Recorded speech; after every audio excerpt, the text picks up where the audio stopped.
I believe in breaking the bonds of gravity. I'm talking about the accumulated clutter of unwelcome thoughts, feelings, and habits in our life and business that generates our own personal gravitational pull, holding each of us down in our own unique way. This video illustrates my most powerful tool, revealing competing commitments. We're all familiar with people who just won't change. They have the skills and smarts to make the change, genuinely want to change, and yet inexplicably make no progress. What's going on? The problem is that they are unconsciously working towards a hidden competing commitment. Before they can fix the problem, they must first fix themselves. This 15-minute video clip from my Wednesday workshop series shows it in action as applied to being afraid to upset the apple cart and take a big risk. Who thinks they're ready to share their competing commitment? Ori, you're muted.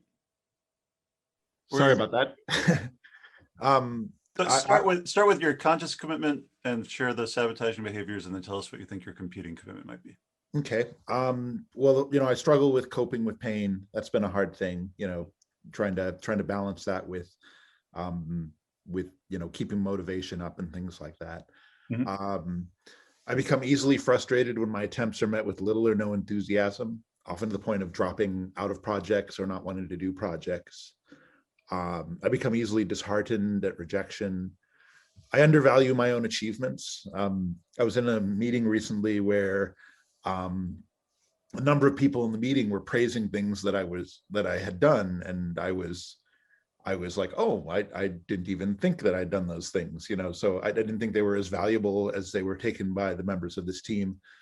So oftentimes I undervalue my own achievements. Mm-hmm. Dwell on the past too much, think about what I've done and what I've done in the past as opposed to looking at future projects. I delay starting instead of diving into projects. So if I come up with an idea, I'll oftentimes think, I'll start it tomorrow, or it might not be worth my energy, it might lead to nothing, so might as well not jump into it. I give my abilities and talents away without compensation or recognition. I do a lot of volunteer work and a lot of pro bono work where I think, why didn't I charge for that? Why didn't I, why did I think that I'll just do this? Why isn't this a valued, something that's valued with monetary or with recognition? And I put off mundane work. Yeah. So this is all part of your conscious, these are sabotaging behaviors of your conscious commitment to find a new career that uses all of your unique abilities, correct? Right. Yeah. Right. Yeah. Yeah. So someone who does all those things, who undervalues their work, that gives value away for free, all those other things that you mentioned.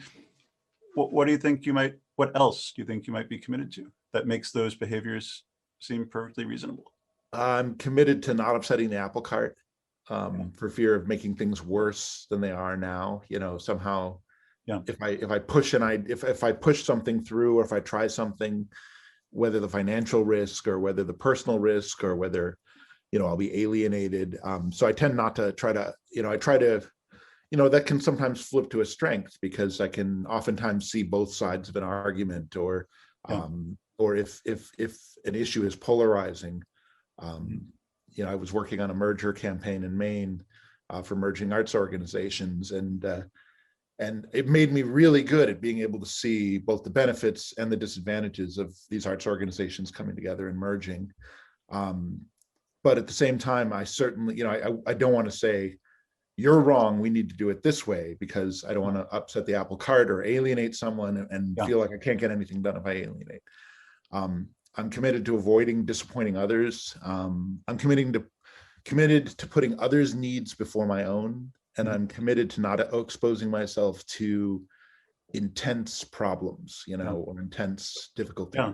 So, Ori, for those possibilities that you brainstormed of what competing commitments could be, is there one that just as soon as you say it out loud, you feel like, oh my gosh, that's me. Yes, I wish I wasn't committed to that, but yeah, I'm committed to that. I think one or two that stand out. I'd say putting I don't know. It's sort of maybe the apple cart, maybe not upsetting the apple cart. All right, so I'm committed to not upsetting the apple. Step 4, What is the belief that fuels your competing commitment? What are all the possible beliefs a person who had this commitment might hold? We're going to create a sentence by turning the competing commitment around and then fill in the blank. For example, I'm committed to not looking stupid because if I look stupid, something bad's going to happen.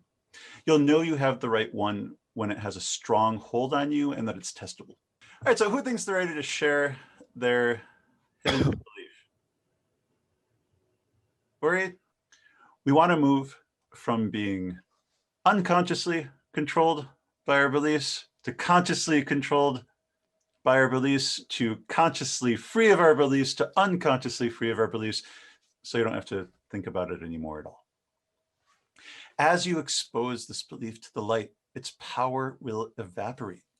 As its hold on you weakens, so will your competing commitment. And then watch your behaviors that are at cross purposes with your primary commitment effortlessly melt away. Can I have a volunteer who would like some free coaching on how to test their belief? What's the, say the belief again, and what might be a safe, low risk test to see if it's true or false? It's funny because I had a similar experience as Samantha did. I was asked to lead a talent show, and I was terrified because there'd always been so much drama and chaos, and I ended up for the speaking in front of the parents and stuff. I had one of the students do it. that was I had students. I basically waved, and then I had students do all the presentation parts of it for that reason. And it's easy to justify it too, like, oh, this is such a great learning experience for my student. I'm giving him this great gift. I forgot it's not me. Yes. Yeah, it was like I'm good at recognizing other people who have strong and have vision, and I could find a student who could bring in a level of enthusiasm to emceeing the talent show. And so yeah, I had a student MC, and I had students around a lot of aspects of it because, and I mean, at the risk of, I certainly didn't value, I probably stayed in the limelight because I thought, well, the students deserve all the credit for this, not me. So I guess it was part of me kind of bending my deficiency in some ways, or bending my. And we built our lives around this, and just we're going to get back to you in a second. But Sam, you've built a very successful career being that person behind the scenes that help other people shine. And if that's what lights you up, if that's what makes your heart sing, then who cares if you're in front of the room or not? But if there's a part of you that's wants to raise its hand and say like, no, I want to be in front of the room, then that's what this work is for. So or back to you, what could be a safe, low risk test for you to maybe not upset the whole apple cart, but start juggling with 3 apples and see what happens? Yeah, I mean, I just my full statement was, I'm committed to not upsetting the apple cart, making my life potentially worse, because if I focus on a passion, it could be wrong, empty, fruitless, or unobtainable. Yeah. So it's a small test, maybe doing the opposite of one of your sabotaging behaviors, maybe raising your hand and in a small way, doing some passion project, maybe even better if it's something you can be paid for. Yeah. It's tricky, it's hard. It's because one of my issues, I think brainstorming ways to get started, or which sounds like a delay tactic in some ways too. I will brainstorm how I could start my work. And then I'll say, good job, pat myself on the back, and go to sleep knowing that I've brainstormed. Well, let's start with this community theater that you're a part of. What is an action you could take? What's a test that you could do within the context of this community theater group that would start juggling a few of those apples? Well, this is a professional theater that I'm the vice chair of the board of. It almost makes me think that I should think of doing something theatrical. I thought of doing something theatrical or theater based. Yeah. But not having it attached to any other theater company or organization. Mm-hmm. Creating a troupe or creating an organization that could help the community theaters in the area, because they're all the community theaters are a little messy here. So why not throw my own in there? But thinking about something theater based that could potentially, maybe something, maybe an organization, maybe trying to, well, when I think, you see there, I'm going too big. I'm trying to find something, thinking about something that's safe. Well, so here's an idea. Starting something big, that may be what you wind up doing, and maybe soon. But as a small test, you said there's other theaters in the area, and they're all a mess. Mm-hmm. Maybe that one small test is just to reach out to the directors of a couple of them, introduce yourself, and say, "Hey, can we get together for a coffee and talk about some ideas on how we can, bring live theater back to Iowa City now?" I'm good at that. I've done that. I'm really good at going to other people and saying, I want to hear your ideas and I want to hear how I can support it, and making them feel good about their ideas. Mm-hmm. And I've had lots of those meetings. It's having a meeting with someone and saying, I think we should do this, and this is my idea, and I'd like your support in it. But I think I would have, I think that would be, proposing something that's entirely unique. Yeah. And then seeing it to fruition would probably be that talent show was which was a pain when I first was offered it. Turned out to be a huge source of personal support and growth, because it was me. I was the only teacher who worked on it, and it was all students, and it was like, it was just like, wow, I'm really good at organizing these kids to do, So maybe that test then, or as you said, you're really good. It's already your comfort zone to call that person and say you want to listen to their vision. You want to help them achieve their vision. What if you still started that conversation, but the test was that in the second half of the conversation, you started pushing some of your own ideas? And that's a safe test, because if they like your ideas, fantastic. And if they don't like your ideas, you've already built the foundation of the stuff that you're already used to. But see what happens. Do they respond with it?